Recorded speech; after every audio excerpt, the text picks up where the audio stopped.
Anunciaremos tu reino, Señor, tu reino, Señor, tu reino.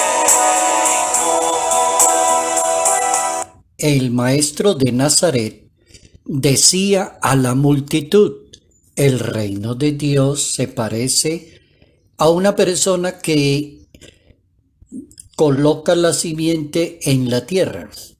Él duerme de noche y se levanta en la mañana. La semilla germina y va creciendo sin que él sepa cómo. La tierra va produciendo las cosechas ella sola. Primero los tallos, luego la espiga, después el grano. Cuando el grano está a punto, se mete la hoz, porque ha llegado la siega, el momento de recoger la cosecha. Evangelio según San Marcos, capítulo 4, versos 26 al 34. El reino de Dios es un sistema de vida planteado por Dios para organizar perfectamente una sociedad. Notas amables a la palabra de Dios, domingo 13 de junio, año 2021. Reino de paz y justicia, reino de vida y verdad. Tu reino, Señor, tu reino.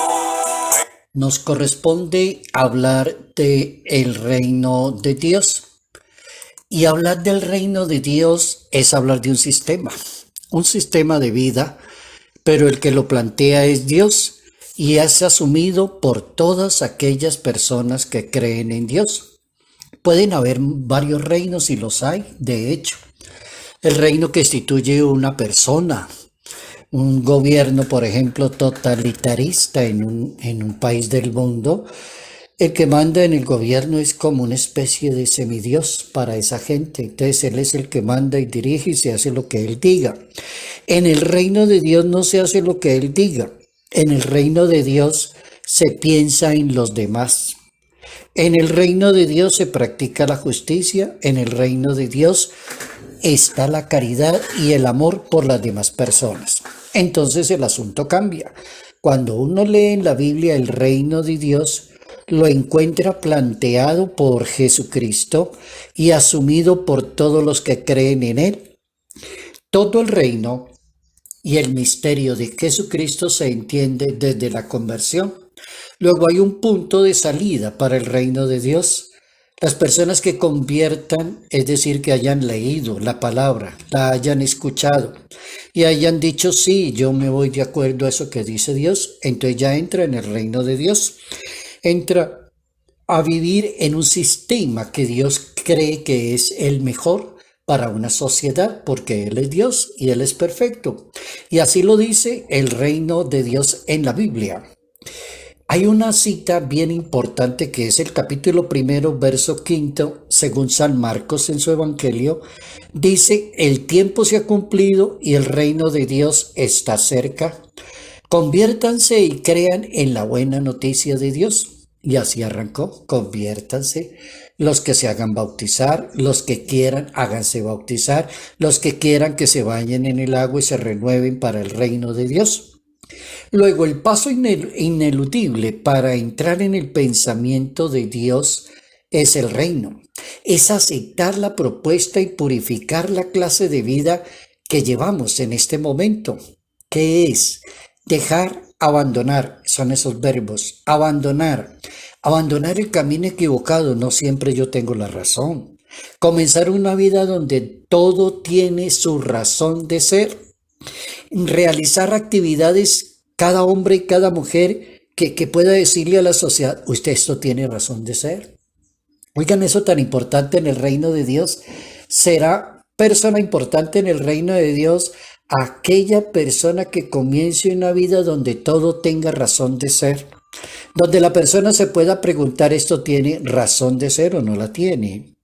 Que yo salga y rompa cosas en una ciudad y queme vehículos y tumbe casas. Oye, ¿eso tiene razón de ser?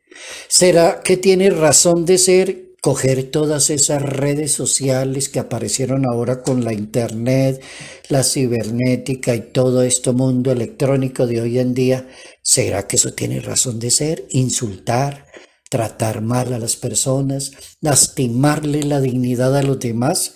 Eso es de un hijo de Dios, eso es de una persona del reino. Entonces uno comienza a pensar que en el reino hay frases cortas, pero que lo ponen en una extensión de la reflexión, que tenga su razón de ser lo que haga la persona y lo que diga. Entonces cada persona se puede corregir pensando si lo que estoy diciendo y lo que estoy haciendo tiene su razón de ser. No necesita tanto estudiar filosofía para entender qué significa la razón de ser.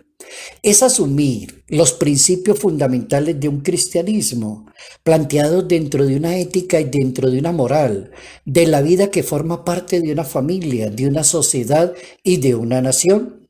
Cuando uno quiere tener más clarividente el concepto del reino de Dios, puede buscar el catecismo de la Iglesia Católica que nos ilustra muy bien sobre el reino de Dios. Esa es una de las joyas que nos ha dejado el Papa Emérito Benedicto XVI en el momento del pontificado de San Juan Pablo II. Es de las joyas que la Iglesia Católica ha sacado en la historia, este último catecismo. El catecismo dice que el reino es anunciado por los hijos de Israel, que está destinado para los hombres y para las mujeres, o sea que no tiene distinción, no es para personas privilegiadas de la sociedad, está hecho para todos los hombres y todas las mujeres, para las familias. El requisito para el reino es acoger la palabra de Dios. El reino pertenece a los pobres y a los sencillos de corazón. Todos los pecadores estamos invitados al reino de Dios. Así como en alguna oportunidad el Papa Francisco decía es que la misa no se hizo para los santos y para los perfectos, sino que la misa se hizo para los pecadores. Ahora me viene al eco de la memoria esa frase contundente del Papa Francisco. Y leo en el catecismo que dice que todos los pecadores estamos invitados a participar en el reino de Dios. Numerales 543 y 44, Catecismo de la Iglesia Católica. La venida del reino de Dios, esta es la que más me impactó como definición. La venida del reino de Dios es derrotar el reino de Satanás. Es decir, la Biblia dice, pero si por el Espíritu de Dios expulso los demonios, es que ha llegado a ustedes el reino de Dios. Capítulo 12, según San Mateo, verso 28. ¿Cómo es de importante entenderle que si el Hijo de Dios podía sacar espíritus inmundos, derrotar al diablo, lanzarlo, es porque llegó el reino de Dios?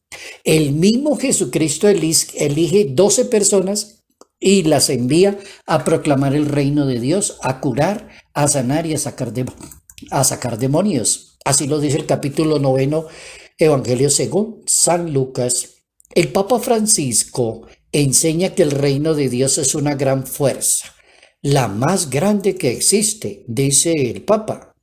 Pero el problema es que la fuerza no tiene mucha publicidad en los medios de comunicación, ni tiene en las redes sociales. Yo no sé si haya cantidad de millones de hombres y mujeres que digan, alguien que maneje redes sociales y diga, 2.000 millones de personas son seguidoras del reino de Dios. Yo hasta ahora no he escuchado la noticia. El Papa tiene la razón. Es el reino más perfecto que existe. El problema es que no está de acuerdo con los criterios de este mundo, y el que no comulga mucho con los criterios de este mundo lo dejan a un ladito. Por eso nunca parece tener la mayoría absoluta, dice el Papa Francisco, y da una comparación de esas perfectas teológicas. Y el Papa toma el capítulo 13 del Evangelio de San Mateo para dar la comparación. Y dice el Papa, eso es algo así como una levadura que se amasa en la harina. Aparentemente desaparece, pero es precisamente la que fermenta la masa. Definición categórica, sabia del Papa. Vivir según las reglas del reino de Dios es un reto para un excelente cristianismo. Justicia, reino de vida y verdad, tu reino, Señor, tu reino. Salud, paz y bendición. Bendición en el nombre del Padre, del Hijo y del Espíritu Santo. Padre Jairo Yate Ramírez, Arquidiócesis de Ibagué, Reino de amor y de gracia, reino que habita en nosotros, tu reino, Señor.